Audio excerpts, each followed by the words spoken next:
Começa agora Cinema na Varanda, com Chico Firman, Michel Simões e Thiago Faria. Varandeiras e varandeiros, começando mais Cinema na Varanda, sou o Michel Simões, episódio de hoje 1162. Chico Firman. 162. 162. Thiago Faria. Olá, Michel. Uma esposa e uma família no Varandaverso. Isso aí. Tá já autoexplicativo, né? As pessoas já sacaram o que nós vamos falar hoje, é isso? Já sacaram, sim. Eu não saquei. O que é que a gente vai falar hoje? Cris Lube, nós estamos numa... Como é que chama? No universo paralelo da varanda hoje? No universo paralelo da varanda. O que vai acontecer daqui isso hoje? Encontro de universos. Vamos falar sobre, é claro, Homem-Aranha no Aranhaverso, uma das animações mais premiadas da temporada, cotada ao Oscar, ganhou o Globo de Ouro. Depois falaremos sobre Assunto de Família, filme do Hirokazu Koreeda, que ganhou a Palma de Ouro no Festival de Cannes. E fecharemos com A Esposa, o filme que pode dar a Glenn Close o Oscar de melhor atriz, o primeiro da carreira dela. Exatamente. Então tem pra todos os gostos hoje, hein, Chico? Tem pra todos os gostos. Antes da gente falar dos filmes, tem uma polêmica rolando essa semana, Chico? Explica pra gente. Toda semana agora tem polêmica, gente. É um negócio impressionante. Polêmica. Pois é. E a polêmica tem a ver com tweets antigos, pra variar. Voltamos a 2018. Voltamos, 2018, 2017, 2016, enfim. Tweets antigos afastaram o Kevin Hart da apresentação do Oscar, né? E agora podem prejudicar também a carreira do Nick Vallelonga, que é um dos roteiristas de Green Book, e consequentemente pode prejudicar o Green Book. Há uns anos, na verdade, né? Ele respondeu a um tweet do presidente americano Donald Trump, que fazia uns comentários meio racistas contra muçulmanos. E aí voltaram à tona com esses tweets. Ele teve que se desculpar. Lembrando que um dos astros do filme dele, do Green Book, é um ator muçulmano, que é o Mahershala Ali. Paralelamente a isso, o nosso querido Peter Farrelly, grande influência do Thiago Faria, também está sendo questionado, teve que se desculpar também, porque bateu foto do Pinto e mostrou pra Cameron Diaz na época dos Quem Vai Ficar com Mary. A coisa tá tão louca que até Cameron Diaz tá voltando, né? Como diria, né, Cris? O que você acha Não disso? é Cameron que ganhou o Varanda Awards, né? É verdade. Ganhou na categoria Você Tá Tão Sumida. Não lembro o nome das nossas categorias, mas era algo assim. Era Cara, Cadê Você, não era? E aí, meu irmão? E aí, meu irmão, cadê você? Eu acho que a gente poderia mudar pra Você Nunca Esteve Realmente Aqui. Isso é ótimo. Pronto, renomeamos o prêmio do Varanda Awards. Quer dizer que o Peter Farrelly mostrou que não devia. Então, esse filme já está se acumulando, na verdade, polêmicas, né? Ele teve polêmica de ser um filme supostamente racista, travestido de um filme, sei lá, Boa vibe. de gente aí. muito legal, boa vibe, feel good movie. Então, não sei, a carreira dele, até agora ele não tinha sido prejudicado, ele tá aparecendo em todos os prêmios, indicado em todos os outros, ganhou Globo de Ouro, agora vários Globo de Ouro, e aí isso acontece no meio da semana das indicações ao Oscar, né? Então vamos ver se isso vai ter algum efeito nas indicações. Pois é, Chico, lembrando que os integrantes da academia começaram a votar, eu acho que na segunda-feira passada. E termina agora, termina acho que segunda-feira. Então todas as polêmicas desse período são bem delicadas. São bem delicadas. Lembra que o ano passado teve aquela história do James Franco, que rolou também nessa época, e ele terminou não indicado ao Oscar de melhor ator por O Artista do Desastre, e ele estava super cotado, era um dos mais cotados e tal. Então pode ter um efeito sim pro Green Book, mas vamos ver, porque o filme foi um sucesso de público, né? Então não temos certeza ainda. Não pegou, por exemplo, as indicações ao BAFTA, né? O Oscar inglês, que deixou de ser inglês há muito tempo, e aí saiu essa semana também. Vamos falar do boletim do Oscar então? Vamos do falar. prêmio do país que a Cris mais gosta? Vamos. Bora. Ô Cris, tem que conversar com o seu país lá pra poder fazer um prêmio pro cinema inglês, né? Porque não tem mais, não existe mais prêmio pro cinema inglês. Pois é. Enfim, o BAFTA saiu, o grande filme lembrado no BAFTA é um filme em inglês também, que é A Favorita, do Yorgos Lanthimos, teve 12 indicações. Já se esperava isso, né? porque o BAFTA sempre privilegia um filme em inglês, pelo menos um, para ter muitas indicações, e depois deixa o resto para Hollywood. E esse ano foi A Favorita. Só que esse ano também teve o Bohemian Rhapsody, então ele está indicado em 7 categorias também. Então mostrou que ele está forte em várias coisas, só que ele não foi indicado para melhor filme, ele está indicado só como filme britânico. Favorito também está indicado filme britânico. Então essa disputa de qual vai ser o melhor filme britânico para o BAFTA pode influenciar no Oscar. Tipo assim, se o Bohemian Rhapsody derruba A Favorita em filme britânico, pode mostrar que ele tá bem forte pro Oscar. Não para ganhar, eu acho, talvez, mas sei lá para o quê.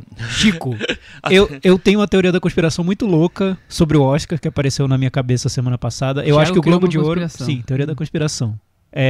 Eu acho que o Globo de Ouro o resultado foi negativo pro Bohemian Rhapsody. Também porque acho. foi tanta gente falando mal do resultado do Globo de Ouro que isso pode influenciar quem vai votar pro Oscar exatamente nessa semana, porque muita gente talvez pense, não vamos dar o Oscar para esse filme, vamos escolher outro, porque olha só como foi negativa a reação ao Globo de Ouro. Então eu acho que o Globo de Ouro foi negativo. Enquanto isso, o BAFTA tá trazendo A Favorita aí para o centro das discussões novamente. Então talvez a Favorita consiga um alcance maior do que a gente esperava no Oscar. Enfim. Eu acho que a Favorita deve chegar com muitas indicações ao Oscar, porque ela realmente o filme realmente entra em várias categorias, em várias searas. Mas ao mesmo tempo, eu acho que ele nunca chega como protagonista. Por exemplo, a Olivia Colman seria um ótimo Oscar de melhor atriz, mas tem a Glenn Close.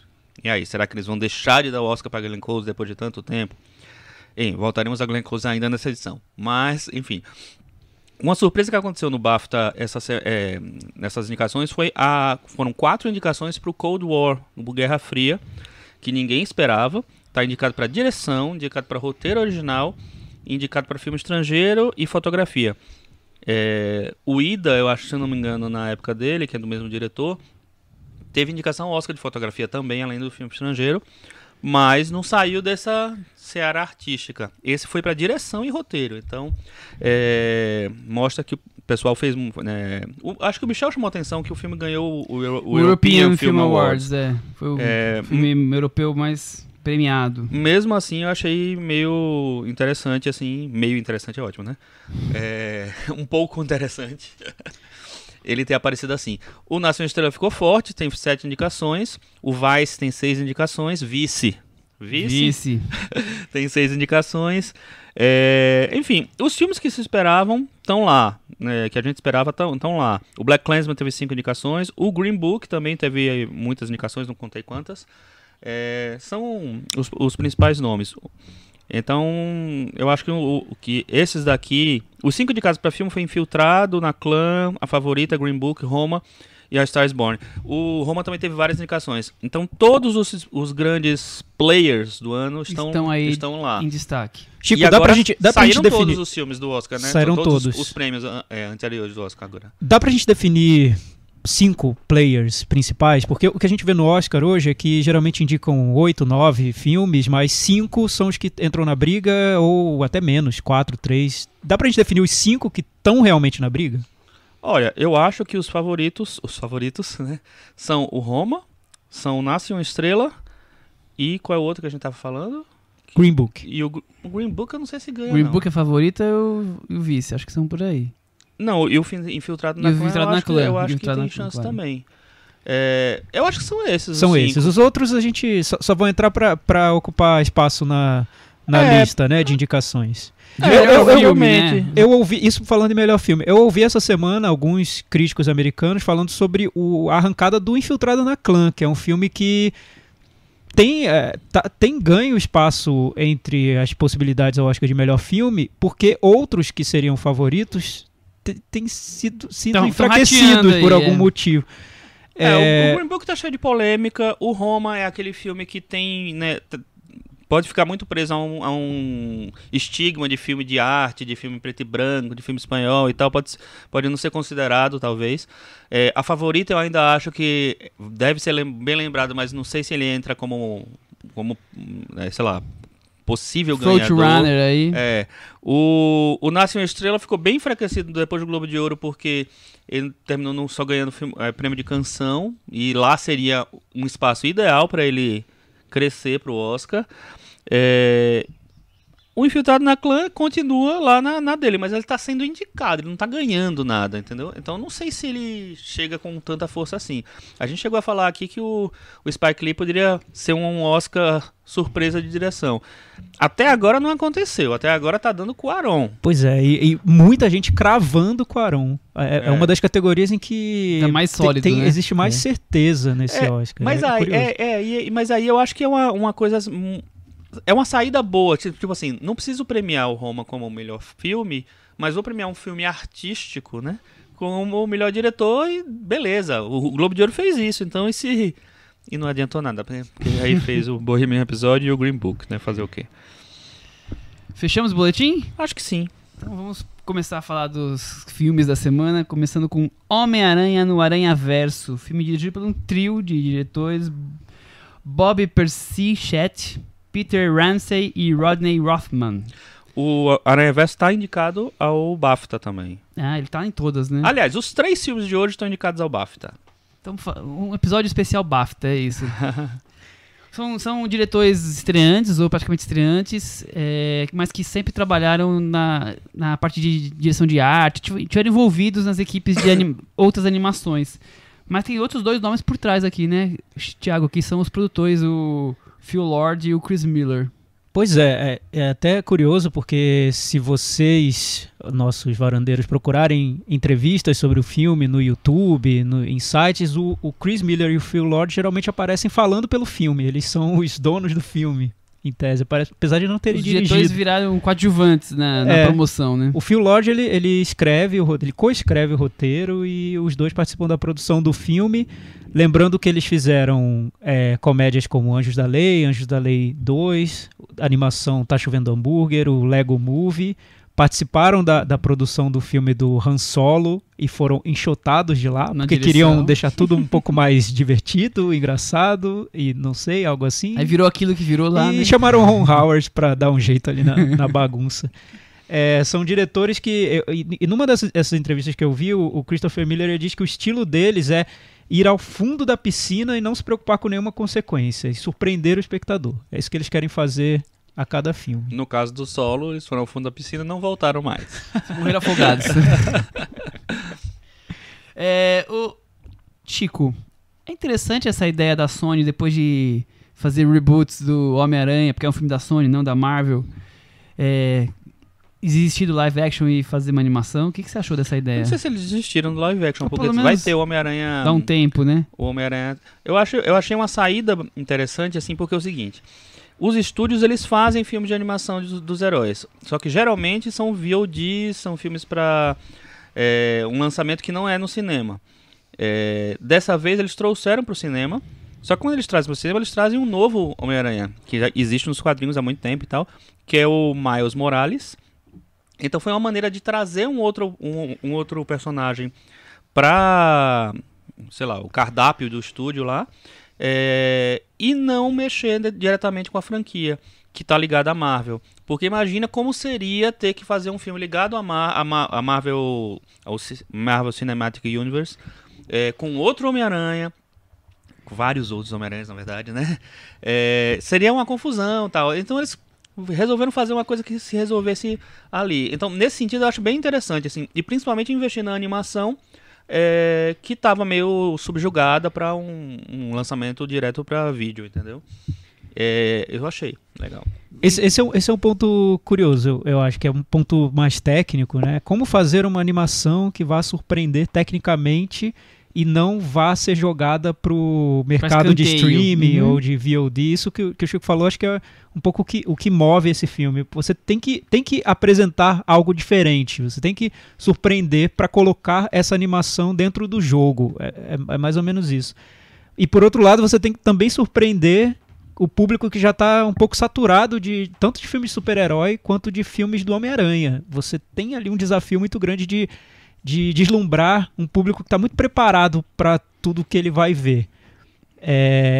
Isso, acho que o Christopher Miller e o Phil Lord partiram desse desafio. E é curioso onde eles chegaram.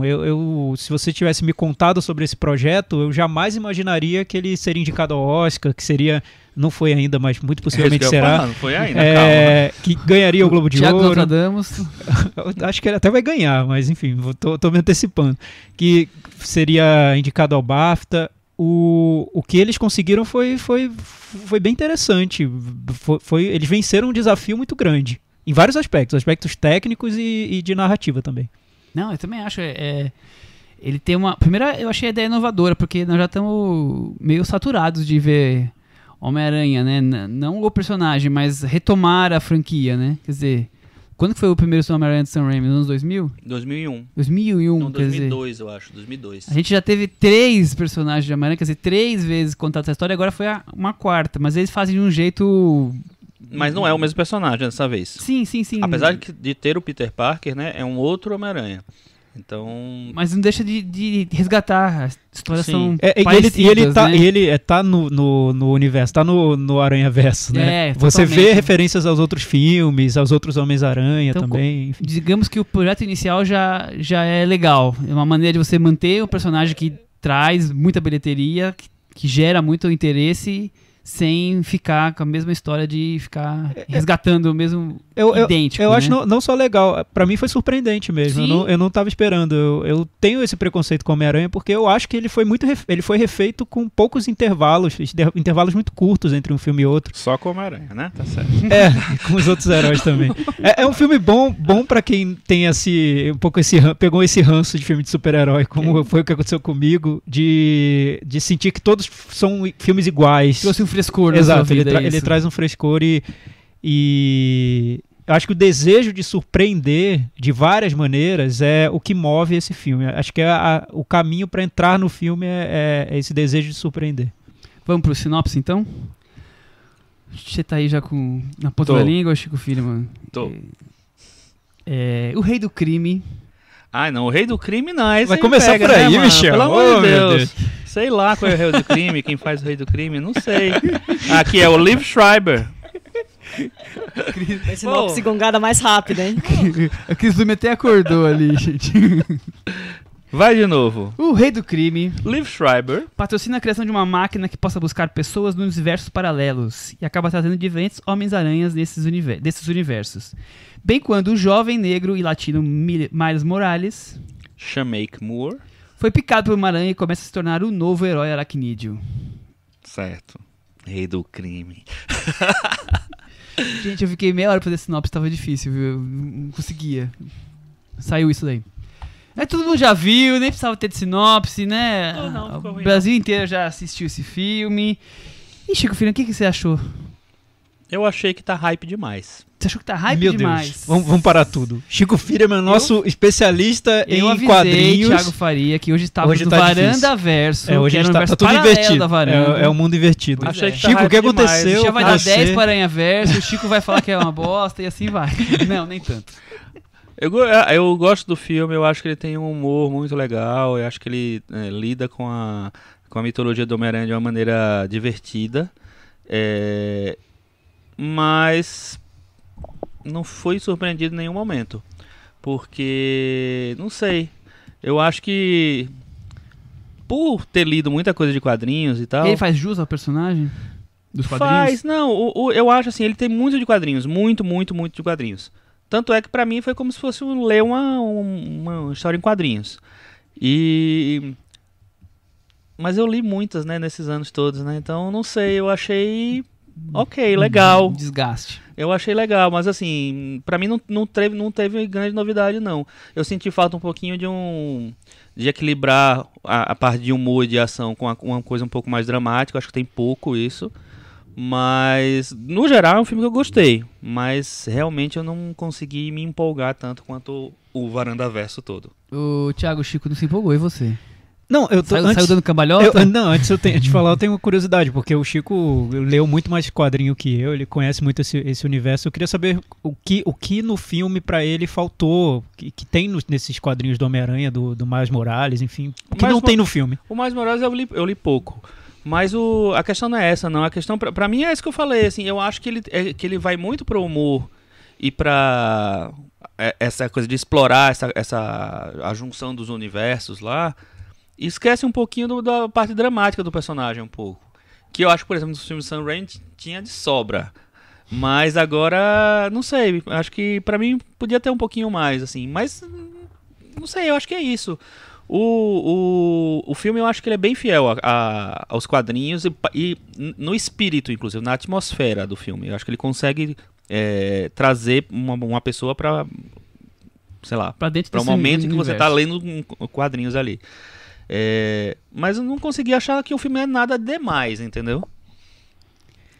O que eu gostei do filme, eu me diverti muito. Acho que por não ter tanta ligação com quadrinhos, porque eu entendo o que o Chico fala. Se eu tô assistindo a um filme que é uma adaptação de um livro que eu gosto muito, eu vou me apegar ao que o filme tem ou não tem, enfim. Eu não lia quadrinhos do Homem-Aranha, o único herói que eu lia era o Batman. Então, o Homem-Aranha eu não lia.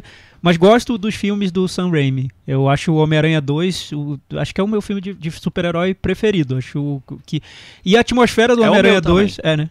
Eu noto um pouco essa atmosfera depois do Superman. Na animação do Aranhaverso. Eu acho que ele recupera algo que é muito, muito lúdico e de jogo mesmo, de brincadeira, que outros filmes de heróis perderam porque se tornaram muito mecânicos. Então, acho que na forma do filme, da animação, você está sempre sendo apresentado a uma ideia diferente, indo literalmente para um universo diferente, personagens novos aparecem, e o filme fica sempre se equilibrando entre um humor que é muito autorreferencial, mas que não descamba para um humor grosseiro, estilo Deadpool. Ele consegue um equilíbrio que me agrada.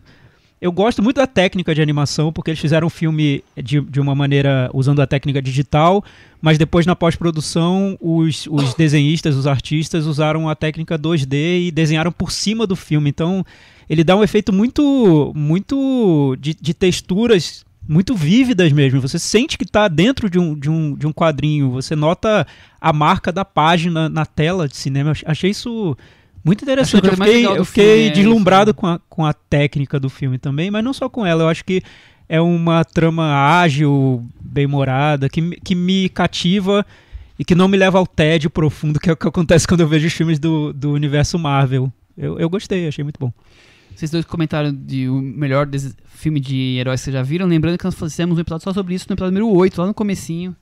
Fizemos a lista dos melhores filmes de heróis. Nossa, desde essa época a gente já deve ter mudado bastante, você acha? Nossa, já apareceram 1001. Mas será que algum deles foi o melhor de todos, talvez? Claro, talvez Vingadores, Guerra Infinita. Eu também gosto muito dessa ideia visual que o filme traz. Gosto muito da ideia de trazer outros Homem-Aranhas, cada um com um perfil diferente. Tem ali um anime, tem ali um Homem-Aranha com crise, como é que eu vou dizer... crise de identidade, tem um Homem-Aranha no ar, quer dizer, tem vários... Tem o porco. Tem o porco, que é típico do Looney Tunes, né? Achei maravilhoso o porco. Quer dizer, é curioso como o filme faz isso. Eu não consigo imaginar funcionar tão bem isso num live action.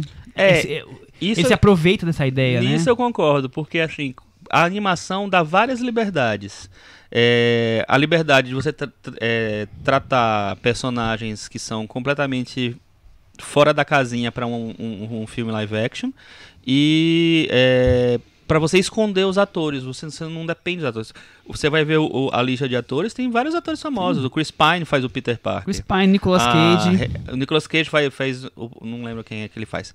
A Hailey Steinfeld, do Bravura Indômita, faz também a Gwen Stacy. Então tem vários atores famosinhos e bons atores ali no meio. Só que aí eles estão muito mais a serviço dos personagens do filme do que o contrário, que é natural acontecer num live action. Nisso eu acho que o filme consegue explorar melhor esse desprendimento, essa coisa de não precisar ficar pagando pedágio para ator ou para nada, assim, ele funciona melhor. Isso aí eu concordo totalmente com você. Acho que são as duas coisas que para mim mais me destacam, essa possibilidade de utilizar vários personagens, cada um de um jeito e como é feito, e a questão visual realmente que é inovadora. E não só essa sensação de trazer história em quadrinhos. Tem algumas sequências que são feitas como cinema mesmo. Tem no comecinho do filme, o Miles, ele sai de casa e vai até a escola a pé. E é feito um longo plano de sequência, com movimento. Movimento como se fosse um movimento de câmera. câmera. Exatamente. Eu achei tão legal isso, porque na animação normalmente você não vê esse tipo de coisa. Quer dizer... Tá precisando ver um filme da Pixar, hein? Não, eu falei normalmente. Não quer dizer que não exista, mas assim, Mas é diferente, é uma animação diferente. totalmente diferente da Pixar. Então isso é muito legal. Eu acho que do meio pro fim, ele começa a se embolar. Quando fica muita ação, principalmente quando tem aquelas cenas que tem aqueles raios, onde as paradas acontecem, fica aquela coisa com 1000 cores, os personagens voam, lutam. Eu comecei já a falar, nossa, o que tá acontecendo aqui na tela que eu já não tô mais vendo coisa com coisa. Eu acho que ali eles exageraram na dose. Eu fico meio, tá bom, acaba essa cena logo de ação, quero ver o que vai acontecer depois. Porque já me perdi ali o interesse. Então eu acho que ele precisava talvez ter tido um capricho na parte que é o pega pra capar. De roteiro, você fala? De roteiro... arrumar o roteiro porque você tá colocando na tela. Porque 1000 coisas ao mesmo tempo jogando nos seus olhos nem sempre surte o efeito desejado. Ele fica over, né? Exatamente, fica over. Mas sabe, Michel, você trouxe essa questão das cenas de ação. Geralmente isso me irrita muito em filme de super-herói, porque justamente são nesses momentos que eu perco o interesse. Acho que são todas iguais. Sim. Raramente você encontra uma que realmente é diferente. E nesse eu acho que ele acaba... Pra mim ele cai um pouco nisso. Porque quando chega a cena de ação, são os momentos que realmente pra mim são menos interessantes. Mas eu fico me perguntando se isso não tá no gibi também. Acho que o filme quer ser muito fiel ao que seria um quadrinho. Mas ao mesmo tempo ele quer ser surpreendente de outras maneiras. Formas, sim. E a ação... tá nos gibis, pelo menos nos que eu li, os poucos que eu li, tem sempre um momento da ação e que é boom, baft, pá, e você nota uma confusão de efeitos e o desenho e tudo. Acho que eles tentaram levar isso pro filme, mas talvez não seja tão cativante para quem não se interessa tanto assim. Talvez. Eu passei o filme inteiro pensando numa coisa que o Chico falou quando a gente comentou um filme de herói, a gente já falou sobre tanto filme de herói, mas talvez o Vingadores, não sei.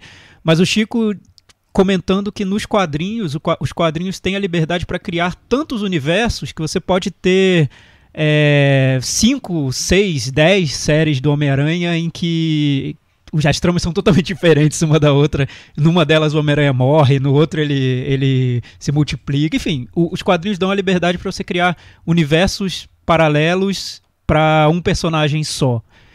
E enquanto eu vi o filme eu pensava tanto nisso, porque eu acho que esse filme, pra quem não é um expert em quadrinhos, esse filme explica isso. Ele mostra que os quadrinhos te dão uma liberdade enorme e que às vezes um filme de super-herói não explora essa liberdade, porque ele fica numa superfície muito fácil de um filme de aventura pro cinema, e ele não mostra como pode ser complexo toda essa complexa, essa teia que as essa HQs... teia. Exato, olha só. Foi sem querer, gente, foi sem querer. Mas eu lembrei muito do que o Chico falou, e acho que esse filme leva realmente, olha, vou fazer outro trocadilho, para uma outra dimensão, os filmes de super-herói. Eu gostei. Tá afiado hoje, Thiago. Já pensou? E eu pensei que o Chico valorizaria isso, porque ele falou muito sobre isso quando fala sobre filme de super-herói, que tem essas liberdades e que não é pra gente se apegar à trama, porque... tudo é possível e, né, pode fazer filme do jeito que você quiser, os quadrinhos já foram muito além do que o cinema, enfim. Eu achei legal essa coisa desse caos, é um caos divertido, né, aparece Mary Jane, Gwen, a tia, momentos diferentes, mistura, eu achei que ficou até que funcionou bem, porque é um caos aquilo, né, se for pensar bem, né, porque o Homem-Aranha são em épocas diferentes, ou então aparece em um filme, aparece em outro, quer dizer, ali tá tudo junto, A Tia May, quem misturado. faz a Tia May é a Lily Tomlin. Lily Tomlin. Tia May, bela participação no filme, eu gostei da versão E o tio da Tia May. Aaron, Girl Power, né? e o tio Aaron, que é o tio do Miles, na verdade é o Mahershala Ali. Que tá cada dia mais mais marcante, né? E é interessante que ele tenta também atualizar o Homem-Aranha, até colocando um protagonista negro, o Miles Morales, então tem essa questão da representatividade. Pra negro já latino. fazer o pacote completo. Que já é o personagem da história em quadrinhos, então não tá jogando com... Exato. E trazendo também uma personagem feminina muito forte.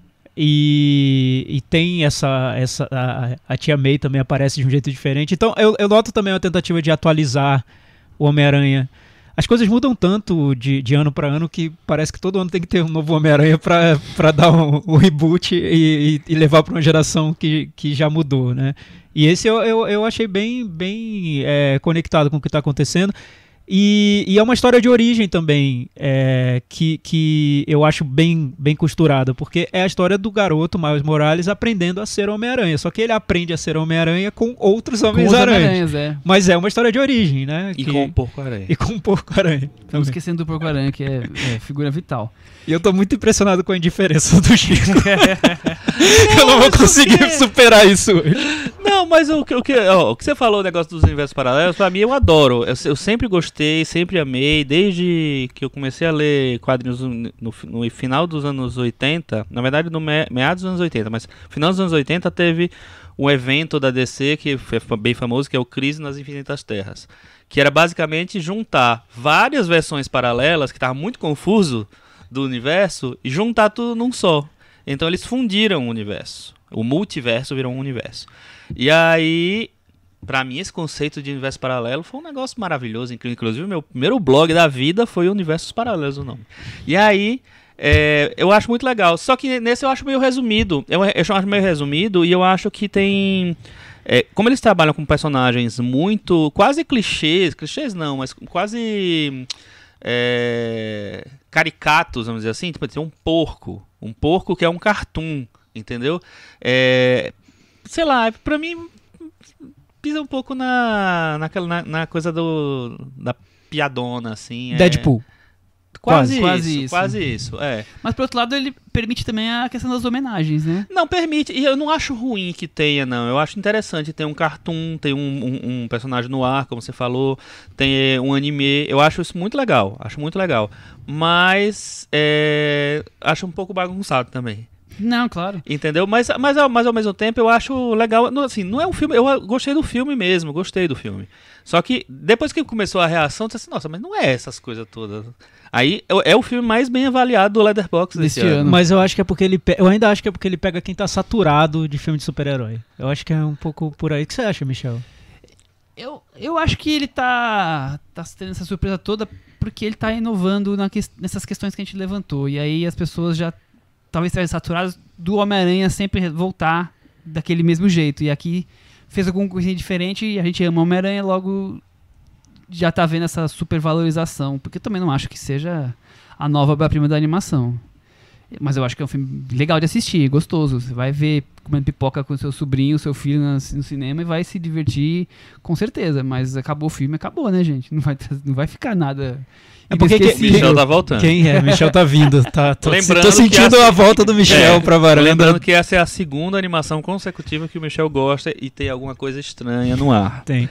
Mas agora ele tá voltando. Mas vamos pensar que eu gosto da primeira meia hora, 40 minutos, depois eu já acho... E é sempre assim, né? Sempre a primeira meia hora. Eu acho que tem que cortar os filmes e exibir pro Michel. Curtas. Só a primeira hora. Você curta a animação. Porque o que eu acho legal... Sempre a primeira hora é maravilhoso. Quando você apresenta o personagem, porque depois começa as lutas... Você devia ter assistido os primeiros 20 minutos na Comic Con. Tá vendo? Eu perdi a Comic Con. Aí você já podia estar avaliado o filme. Tá comentando no Globo de Ouro também. Mas sabe que eu acho que esse é menos problemático pra mim? Porque geralmente eu critico pelo mesmo motivo o filme de herói, que eu acho que sempre desanda do meio pro final. Mas esse eu acho que volta do meio pro final. Do meio pro final ele apresenta a questão dele com o tio, que só aparece do meio pro final. Ele volta pro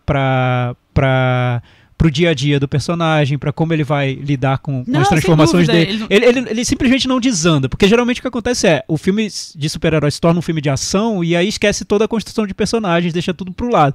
Mas esse eu acho que não, acho que ele volta, ele vai e volta. Ele meio que precisa fazer isso, porque o personagem, quando começa a parte de ação forte, e não tá totalmente Homem-Aranha, né? O herói aracnídeo, ele ainda tá precisando desenvolver, né? Então o filme precisa resgatar essas coisas, né? Mas é isso. Vamos pro Metavaranda? Ou alguém faltou comentar alguma coisa? Acho Vamos lá? O Thiago não tá... Não tô nada satisfeito hoje. Hoje foi uma decepção pra mim. Então fala Vamos ao Metavaranda. Nota, Thiago. Eu vou dar nota 7,5. 7,5. É maior que a Mary Poppins original pro Michel. É verdade. O Thiago gostou mais de Homem-Aranha do que de First Reformer ou de 8ª série, tá vendo? Eu vou dar nota 6. E você, Chico Firman? Eu dou 6,5. Com isso, o nosso Homem-Aranha no Aranhaverso ficou com 67 no Metavaranda. Tá bem, né? Tá bem, tá bem. Tá bem. Vamos partir pro próximo assunto do dia de hoje. Assunto de família, filme do Hirokazu Koreeda. Diretor japonês, já falamos aqui dele outras vezes. Inclusive, esse filme a gente já comentou rapidamente durante a mostra de cinema. Ele tem 66 anos. Tem 66 anos, 66 caramba. anos, o nosso japonês. Achei que ele era mais jovem. Olha só. Ele já foi tema da gente aqui 2 vezes. A primeira vez foi o filme Depois da Tempestade, no episódio número 49. E a seguir foi o terceiro assassinato, no episódio número 123. Então a gente já falou um pouquinho da carreira dele, mas pra quem não ouviu esses episódios... Se eu não estiver enganado, o Thiago não gostou muito do Depois da Tempestade, aí reviu e gostou. Olha, não foi isso? É Chico já Não foi isso? Foi exatamente. E o terceiro Foi. assassinato, ele foi e gostou. Bem.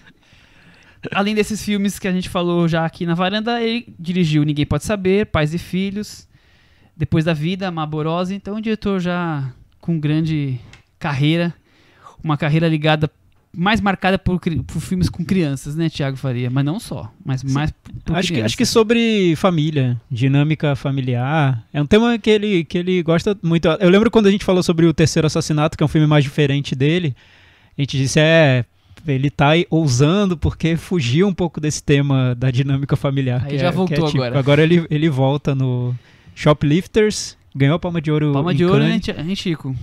Ganhou a Palma de Ouro, e assim, foi uma Palma de Ouro num ano super forte de Cannes, né? Tinha vários filmes que estavam muito comentados, eu acho que o mais comentado era o Em Chamas, né, que a gente falou aqui também. Mas acho que foi uma belíssima palma, porque é um filme muito bonito. Inclusive, lembrando que esse ano o Godard ganhou a Palma de Ouro especial porque não tiveram coragem de dar Palma de Ouro pra ele, né? Fica enrolando. Como assim não tiveram coragem? Você sabe Eu algo acho- dos bastidores? Eu acho que foi isso, que o filme era tão diferente que não tiveram coragem de dar a palma que deram uma Palma de Ouro especial pra Godard, porque é a palma do Godard, entendeu? Ah, não entendi. vale como... Tá certo. Não entra no prêmio normal. Temos a sinopse? Temos a sinopse. O Chico vai falar os nomes dos personagens ou nós Enquanto vamos isso, pular? vamos falar um pouco mais do... Pô. Só precisa o nome da garotinha, tá?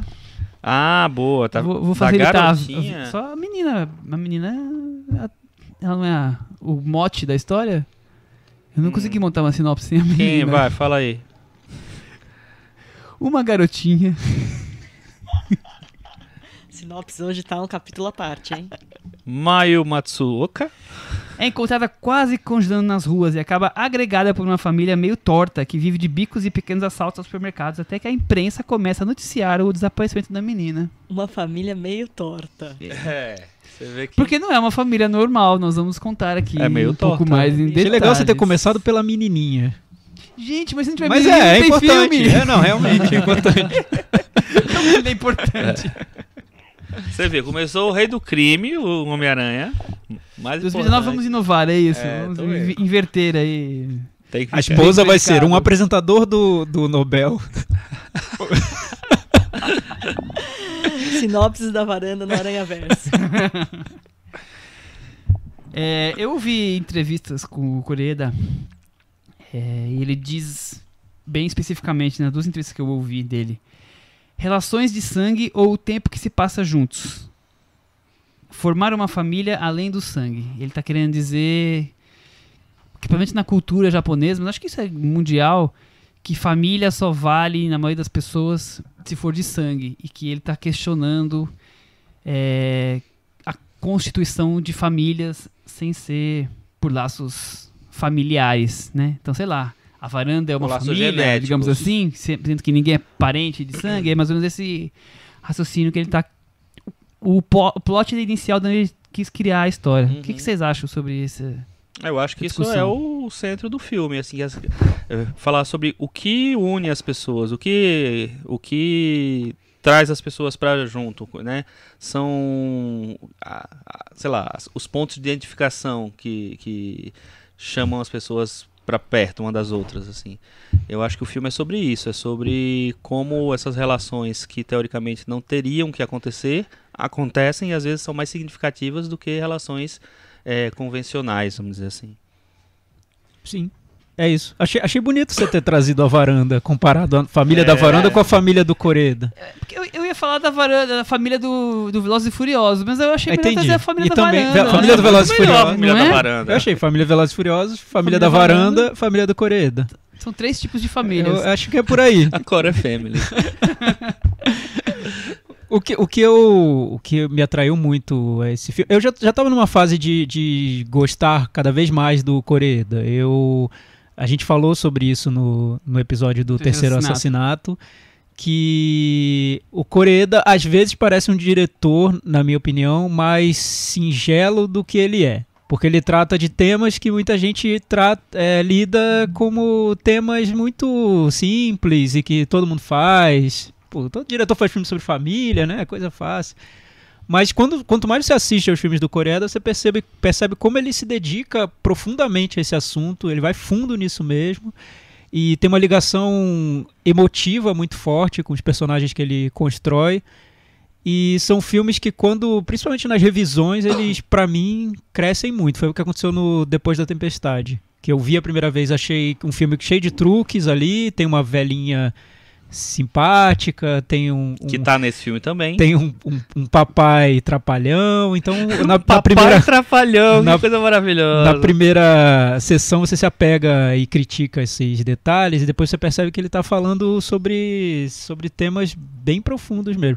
O Assunto de Família eu acho que é o filme em que isso aparece, essa falsa simplicidade aparece da maneira acho que mais perfeita para mim no cinema dele. Muita gente agora está assistindo ao filme e está questionando se realmente ele deveria ter ganho a Palma de Ouro em Cannes, porque tinha filmes muito melhores. Eu sou dos que acham que não, que ele deveria ter ganho sim, não tem filme melhor. E olha que eu gosto muito do Infiltrado na Clã, gosto muito do Em Chamas, mas para mim o Assunto de Família ele leva o cinema do Coreda para um outro patamar. Que outra dimensão. Uma outra dimensão, um outro universo. Que é você tratar de todos esses temas familiares que ele tratava até agora, mas dar a esses temas um viés social. Jogar todos esses temas para uma discussão sobre como a sociedade japonesa, mas você pode ampliar também para a sociedade capitalista, enfim, como ela encara essa questão. Como você opõe a moral de uma família formada por pessoas que têm afinidades a essa moral que a sociedade impõe. Então acho que é um filme muito sobre isso. O Coreda tá abrindo um novo caminho dentro do cinema dele. Eu acho exatamente isso. Primeiro, esse é o tema central do filme. Ele diz também que ele teve a ideia, quando ele leu uma notícia no jornal, no Japão, de que famílias pobres não estavam noticiando ao governo a morte de parentes mais velhos para poder continuar recebendo dinheiro da pensão. E daí ele criou essa história sobre o que são famílias exatamente, o que é o que não é uma família. E eu acho que o mais legal é isso, porque ele coloca de um lado a família classe média padrão, que são os pais da menininha, e do outro lado essa família toda torta, que não é bem uma família nesse formato que ele está discutindo, quer dizer, não são todos de sangue, o marido e a esposa, eles não são nem casados, eles não são o marido e esposa, a avó não é a avó deles, quer dizer, são pessoas que foram se unindo, juntando para sobreviver. Exatamente, para sobreviver, foram se unindo, invadiram uma casa e a coisa foi constituindo e aos poucos, no dia a dia, eles acabaram se tornando uma família, né? Uhum. E com a marginal, com pequenos assaltos, e você se questiona, peraí, mas essa família é uma família que vai absorver uma menina de classe média, que tem tudo do bom e do melhor, e você vai ficar assistindo o filme e vai ao longo do filme achar que aquela família é melhor do que a família padrão daquela menina? Eu acho que o Coreda dá um tilt em quem tá assistindo o filme. Eu ficava olhando e falando, nossa, ele tá mostrando que o mais importante não é o dinheiro, é o afeto, é o carinho, essas coisas que a gente diz saber que é o mais importante, mas nem sempre emprega. E o Coreda consegue fazer isso com a família que você olha para aquilo e fala, isso aí é um mano de mendigo que tem que tirar da minha frente, né? Gente diferenciada, quer dizer... Nossa, Michel, eu acho genial isso que você falou. Acho que esse é o ponto do filme mesmo. Ele foi exibido, eu vi pela primeira vez na Mostra de São Paulo, na sessão para imprensa, então foi antes do início da Mostra. Todos nós estávamos lá.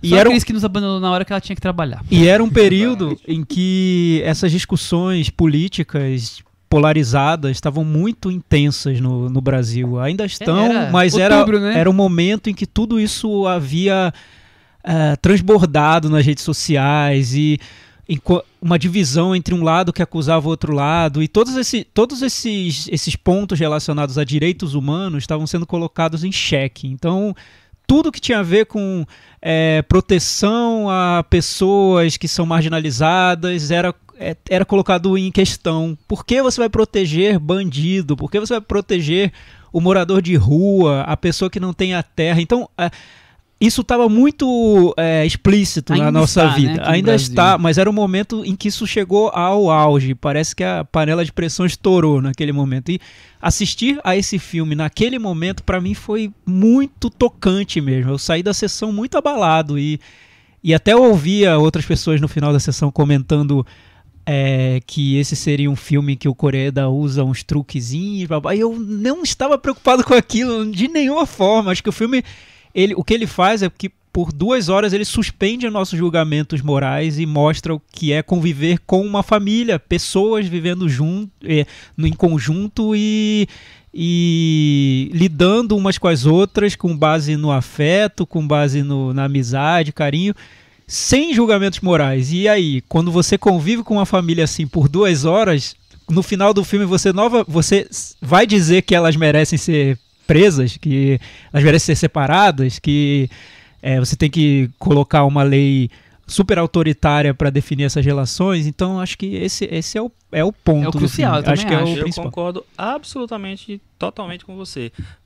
Foi nessa época que alguns filmes, o Koreeda eu acho que foi o primeiro dessa leva, assim, de filmes que me tocaram muito, principalmente por causa daquele momento. O Amanda tá incluído nesse, o que estreou agora, A Nossa Espera, eu também fiz nessa época. Então todos esses me pegaram profundamente, assim, em cheio, no coração, assim, porque era um momento de total desilusão com o ser humano, com a empatia, sabe? Você não via mais as pessoas terem um mínimo de respeito pelas outras lá. E esse filme, assim, ele me surgiu como um bálsamo ali. E eu acho, assim, você falou das pessoas reclamando, porque tem uns truques e tal. Eu acho que as perguntas que ele lança, as perguntas são meio óbvias. As respostas que ele chega são meio óbvias, porque assim você sabe que as coisas que unem as pessoas são as coisas subjetivas, não é necessariamente uma instituição, o padrão. São as coisas, né, do coração mesmo, do íntimo. Então eu acho que ele perguntas óbvias, respostas óbvias e o caminho nada óbvio. Caminho totalmente construído, sei lá, de uma maneira valorizando as individualidades, o ser humano, sabe? A possibilidade de ter relações verdadeiras num contexto totalmente improvável. Então eu acho que o filme surpreende principalmente pelo caminho que ele toma, pela maneira como ele lida e constrói as coisas.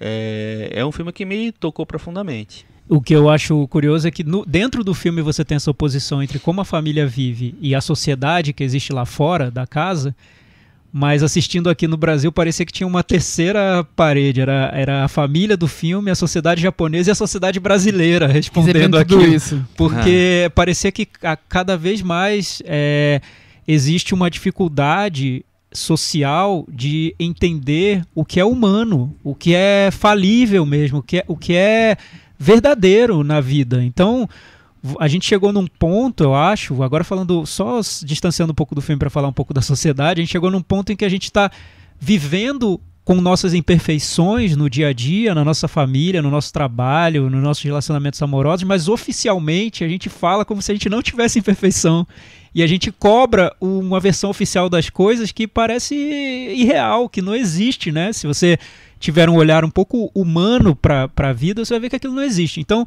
o que eu acho que é o grande golpe do Koreeda no assunto de família é que desde a primeira cena ele coloca a gente junto com os personagens que são contraventores. Eles são contraventores. Para a sociedade, eles estão fazendo coisas erradas. Você vai se encantar por eles. Exato.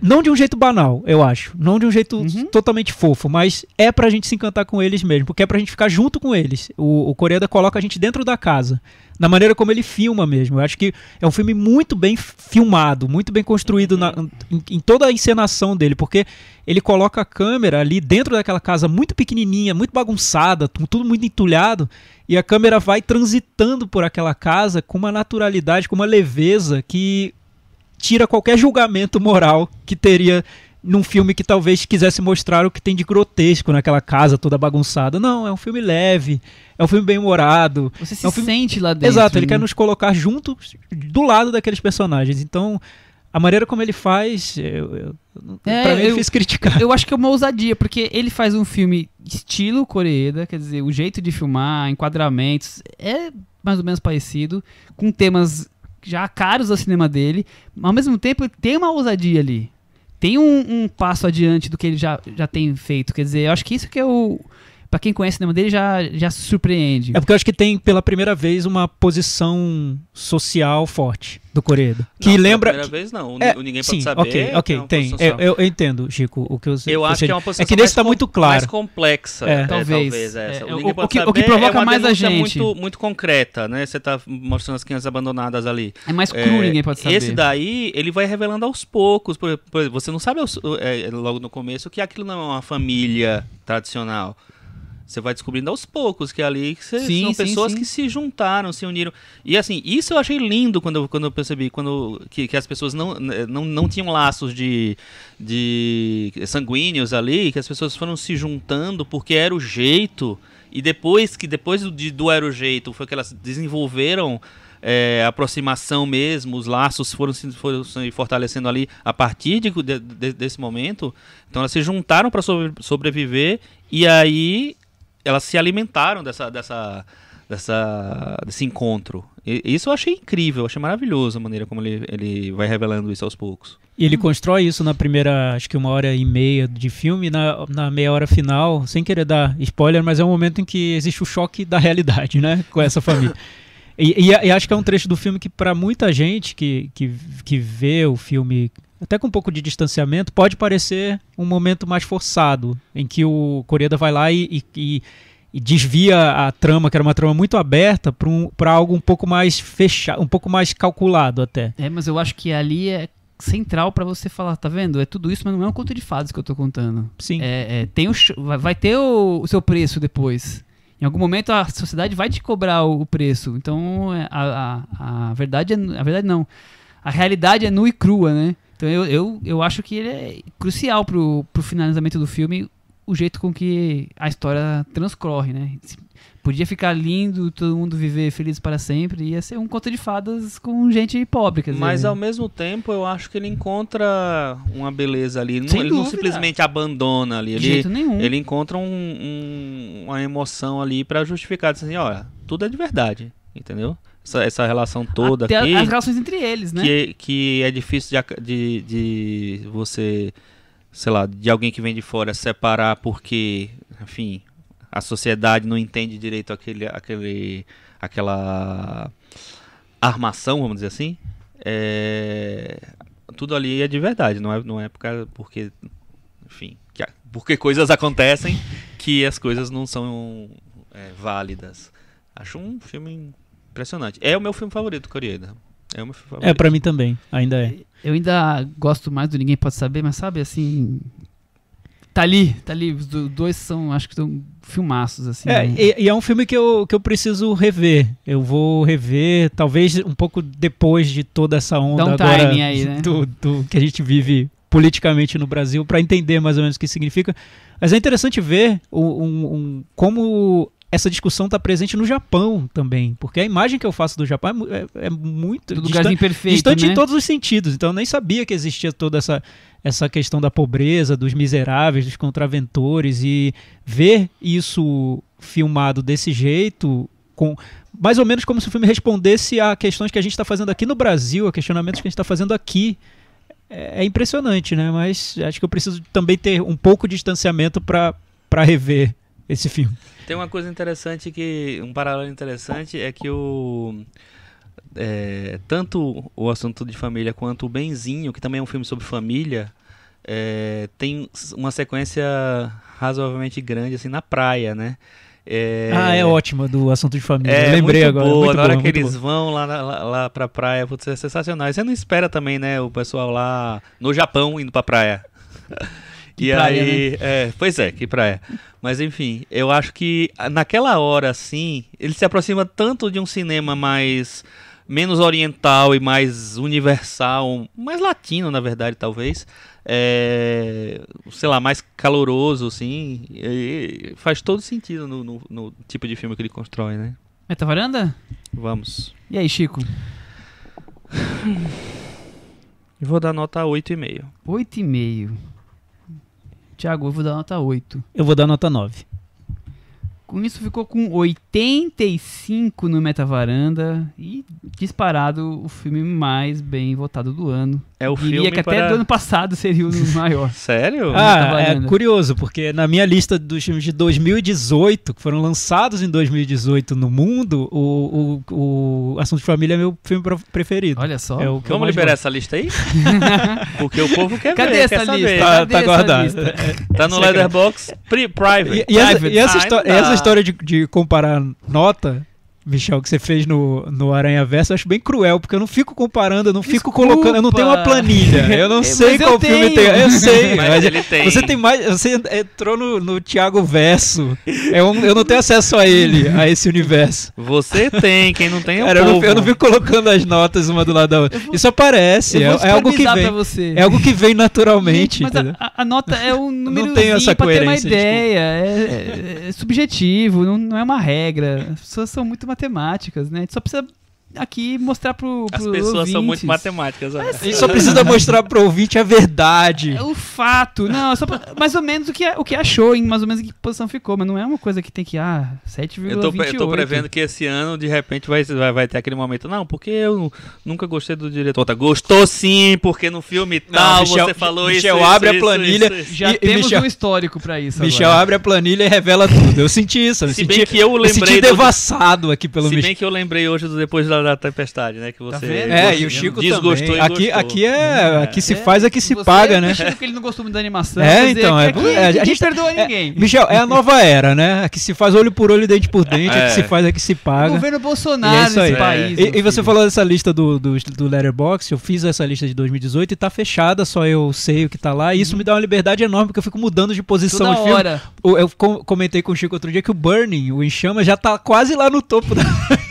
Tá subindo. E tudo bem, porque eu não tenho que ficar mostrando pra ninguém. Não né? deve nada Mas- pra ninguém. Não, não Deixa eu devo nada falar pra um ninguém. negócio pra E não vou você. ficar, e não devo cobrar coerência de ninguém. É Com minha certeza. vida, é minha lista e tá fechada. Então o problema é meu. Tchau. Tiago, deixa eu falar um negócio pra você. Eu tenho essa lista também no Letterboxd. Ela é aberta e eu fico mudando de posição Mesmo o tempo inteiro. aberta, Tô nem né? aí pra ninguém. Quem quiser que ache ruim. Cinema é assim, pronto. Deixa eu só falar um negócio Fala que eu o que esqueci. quiser, Chico.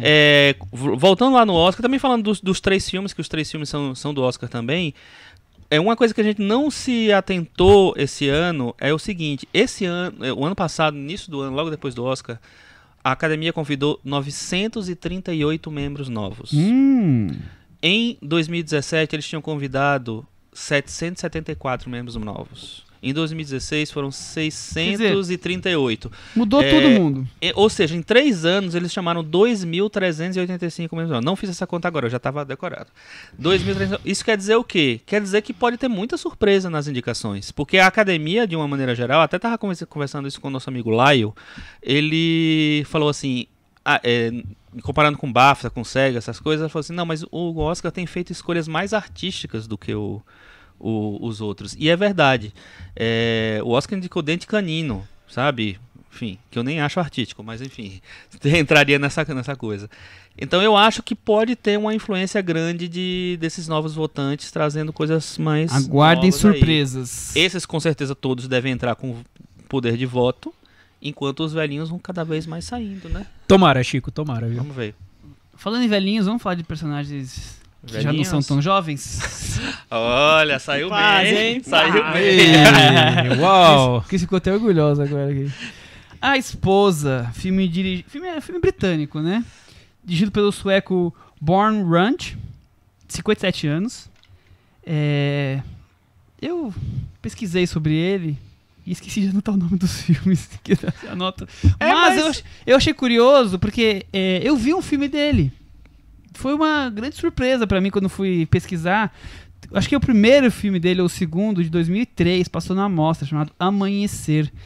E eu assisti, mas era aquela moda, lembra, Thiago? De 3 histórias que se entrecruzam, dramáticas, no momento. Que belo momento do cinema, Era né? 2003, você lembrar que Amores Brutos era 2002, quer dizer... Babel, Babel já vem depois, né? Mas mas é também. é daquela fase, né? Vidas que se cruzam, né? Exatamente. E Tem até um ele- filme chamado Vidas que se cruzam. ele tem são 3 histórias de famílias com carapuças que servem verdades, DRs, e tudo acontece até convergir num amanhecer. É uma noite toda e todo mundo vai lá pro pôr do sol. Como é o nome do e filme mesmo? termina. Chama-se Amanhecer, em inglês acho que chama-se Amanhecer. Daybreak, uma coisa assim. Uhum. Então, os outros filmes dele, que deve ter mais 1, 2 ou 3, eu não conheço, mas já tenho esse histórico. Mas eu não achei o filme ruim, não. Até porque na época nós estávamos mais com frescor dos 3 histórias. Agora já ninguém mais aguenta mais, né?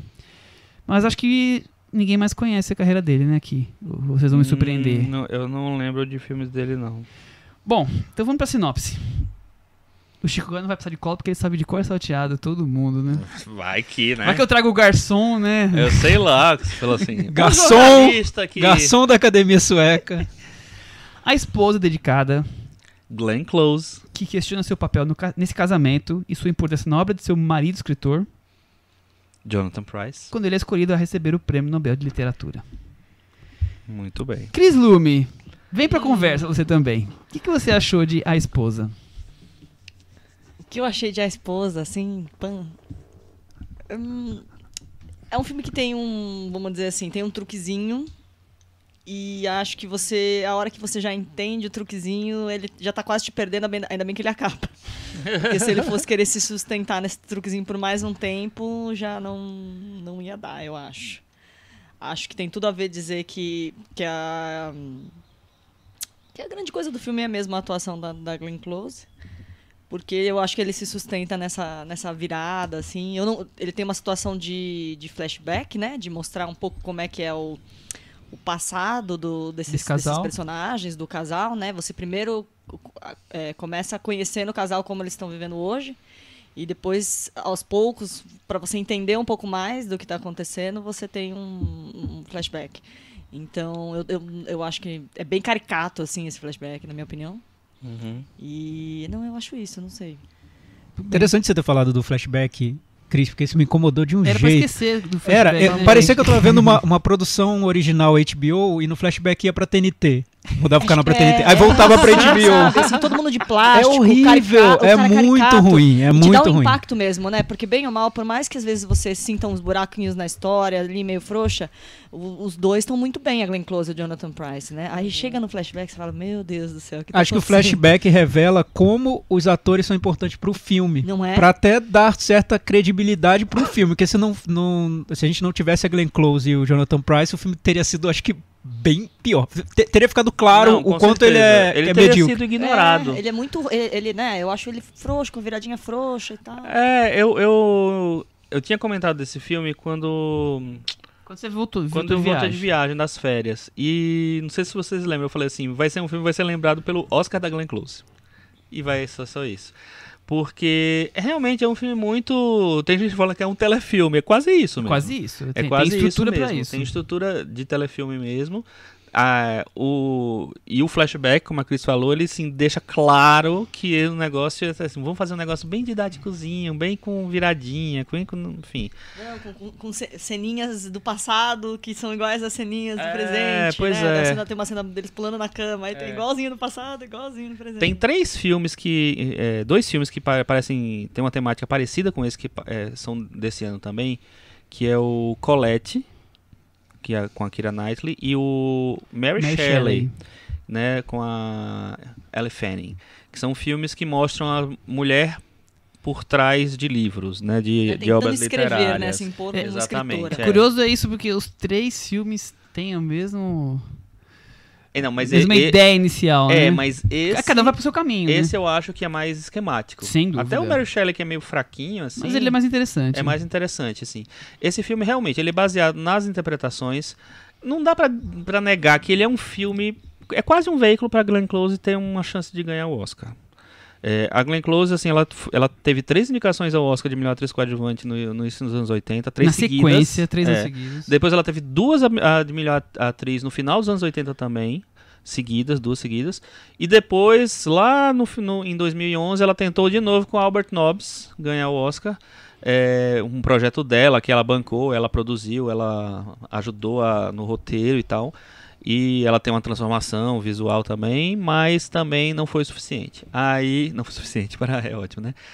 E aí eu acho que essa é uma volta dela, porque depois ela se acomodou nesses intervalos entre esses prêmios, ela realmente se acomodou, ela fez filmes menos interessantes. Existia uma lenda que ela ia fazer uma versão de Crepúsculo dos Deuses, que ela fez no teatro, ganhou o Tony por isso durante muito tempo, que é meio musical, se não me engano. Ia levar essa versão pra coisa, mas eu acho que teve algum problema lá que ela nunca conseguiu levar. Porque esse ela ia arrasar, mas enfim. E aí no A Esposa, me parece um filme... Imagina, você tem um diretor que não tem uma assinatura nenhuma. Quem é esse cara, né? Só o Michel viu o filme dele. Você tem uma história que pega muito carona. Ainda lembro da sessão. Na Cinemateca, caramba. Você tem uma história que pega super carona, obviamente, tá ótimo, perfeito isso. Esse timing de falar de feminismo, de papel da mulher, de mulher desvalorizada ao longo da carreira, da vida e tal, né? Se escondendo atrás do homem e tal. Você pega isso, é um filme que até podia ter sido lançado no ano passado mesmo, né? Pra poder pegar mais ainda essa discussão de papel da mulher. Mas assim, ele é isso. Ele é um filme que tem o truquezinho e ele se sustenta nisso, assim. Tem uma bela interpretação da Glenn Close, ela é uma ótima atriz.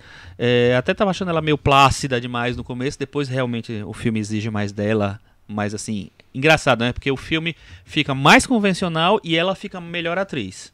É engraçado isso. O Jonathan Pryce eu achei estranho ele não tá sendo lembrado por nada, mas eu acho que é porque o filme foi vendido como veículo para Glenn Close, ele também tá muito bem. Mas foi que morre aí pra mim. O diretor, ele fala que é um filme sobre a verdade que é a chave para a cura, segredos obscuros que se tornam um fardo para uma família. Quando eu vejo o diretor falando sobre isso... Ele tá piorando o filme, hein? Porque eu acho tão banal tudo. Porque eu não acho banal esse tema, não. De jeito nenhum. Filme sobre casais em crise no casamento e verdades que se escondem em relações familiares... esse tema já rendeu cenas do casamento do Bergman que eu acho fantástico, maravilhoso. E ele é super cruel quando ele filma essas dinâmicas de casamento por muito tempo, como as pessoas suportam isso, enfim, na visão pessimista do Bergman e tal. Só que esse filme, eu acho que ele fica tão ali no que é mais chavão sobre essa discussão de verdades escondidas e que são reveladas, ele força tanto a barra na construção dessa relação que aí fica parecendo telefilme no sentido de que é aquele filme que você já viu várias vezes e que os canais de TV refazem porque sabem que vão dar audiência, que vai dar certo.